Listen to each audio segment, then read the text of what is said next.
Welcome to today's session in physics. Today we are discussing Biot-Savart law. Biot-Savart law actually gives the magnetic field produced by a current element. We consider a current carrying wire as shown in the figure. XY is the current carrying wire. Due to a current element IDL as shown in figure, this is IDL. Due to that IDL at a point P, what is the magnetic field? That's what is given by Biot-Savart law. Okay, so in the diagram, you can see vector R.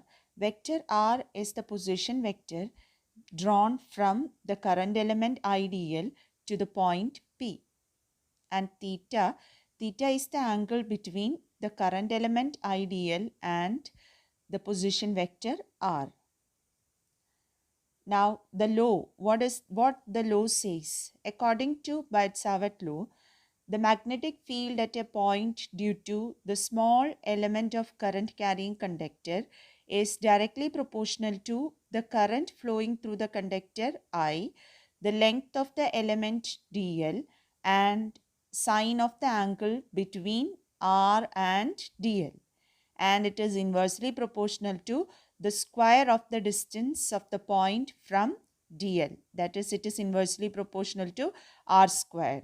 So according to Biot-Savart law, that magnetic field due to a small current element IDL is directly proportional to three things. That is current, then length of the element dl, that is IDL, and sine of the angle between vector r and vector dl, that is what theta is. So it is directly proportional to sine theta, and it is inversely proportional to square of the distance, that is r square.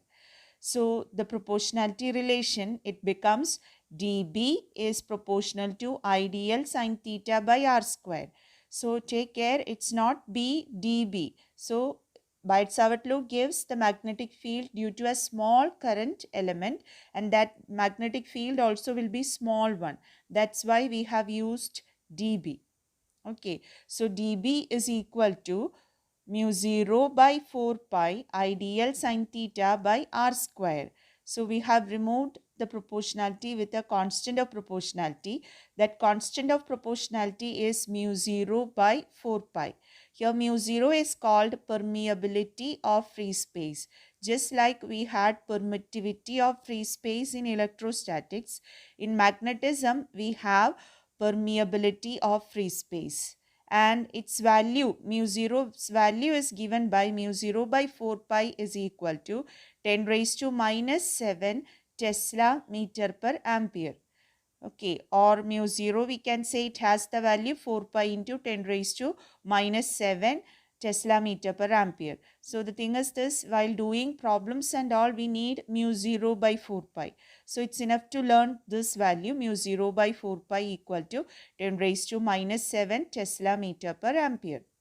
So in vector terms, the expression for magnetic field, it becomes dB is equal to mu 0 by 4 pi IDL cross R. So that sine theta, now the product here it is sine theta. So changing to vector notation, it becomes cross product. So IDL cross vector R by R cube. So in terms of r square, if we are writing the vector expression, it is mu 0 by 4 pi IDL cross unit vector r divided by r square. So in any form you can study, both are alike, because here vector r, it is replaced by unit vector r in the second expression. So both are alike. We can study any of the two expressions. So vector dB is equal to mu 0 by 4 pi IDL cross unit vector r divided by r square. So from this vector expression, we can say that the direction of magnetic field dB at the point P is perpendicular to the plane containing vector dl and vector r. So that is given by the right hand rule. As we discussed, wherever we have cross product, we can use the right hand rule to find the direction. Now, in this equation, if theta equal to 0, Theta 0 means what? If the point P lies on, so if theta 0 means the point P lies on the wire itself. If this point P is lying on the wire itself, theta equal to 0. If theta equal to 0, sin theta will be 0 and the magnetic field will be equal to 0. So, a magnetic field produced by a current carrying element at its own position is 0. Only in the space surrounding the current element we will have the magnetic field. On the current element itself, the magnetic field is 0. If theta equal to 180 degree, that also dB equal to 0, the same implication. And if theta equal to 90 degree, we have the maximum what magnetic field, that is mu 0 by 4 pi IDL by R square. Now, Biot-Savart law is actually taking the place of Coulomb's law in electrostatic. That means the role played by Coulomb's law in electrostatics, that role is played by Biot-Savart law in magnetism. So let's discuss the comparison of Biot-Savart law and Coulomb's law. Similarities. Both are of long range since both obey inverse square law. What do you mean by inverse square law? Both are inversely proportional to, both the field is inversely proportional to square of the distance. According to Coulomb's law, you know the electric field due to a point charge is given by 1 by 4 pi epsilon 0 q by r square into n cap, where n cap gives the direction. So there also the proportionality is inversely proportional to square of the distance. So because both of the equations or both the laws obey inverse square law, then we can say that both are long range. Both electric field and magnetic field are long range, means in a long range it can act. And the second point is both obey the principle of superposition. That means principle of superposition means what? That means the total magnetic field due to a number of sources will be equal to the vector sum of magnetic or electric field due to each source. That's what the principle of superposition is. So both the laws obey principle of superposition, and it is because of this reason that, you know, according to Coulomb's law, that electrostatic field is directly proportional to Q, which is the source. And here the source is which one? Ideal. Source is ideal. So here also it is directly proportional to ideal. That means magnetic field is linearly related to the source and electrostatic field is linearly related to the source. That means both the fields are linear in their sources. Q is the source of electrostatic field and ideal is the source of magnetic field. So both the fields are linearly related to their sources, and because of that fact both of them obey the principle of superposition. Now coming to the differences. So first we will discuss about Biot-Savart law and we will discuss the corresponding points in Coulomb's law. In Biot-Savart law, the magnetic field is produced by a vector source. Here the source, as I said, it is ideal. So ideal as such is a vector quantity. But what about the source in Coulomb's law? The source is Q, which is charge, which is a scalar quantity. Okay, so that is the first point of difference. Magnetic field is produced by a vector source, whereas electrostatic field is produced by a scalar source. Second point, magnetic field at a point is perpendicular to the plane containing the displacement vector and the current element. That is evident, no, because that expression is mu 0 by 4 pi into ideal cross r by r cube. Okay, so the direction is given by the perpendicular. That means it is perpendicular to the plane containing displacement vector r and the current element. But what about the electric field? The electrostatic field at a point is along the displacement vector. It is acting along the line joining the charge and the point which is at which we are finding the electrostatic field. Okay, so both the directions are taken in a different manner.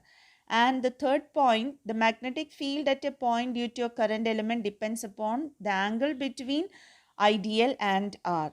And there is no such a angle dependence in Coulomb's law. So these three are the points of differences between Biot-Savart law and Coulomb's law. So actually what the role is played by Coulomb's law in electrostatic, the same role is played by Biot-Savart law in magnetism.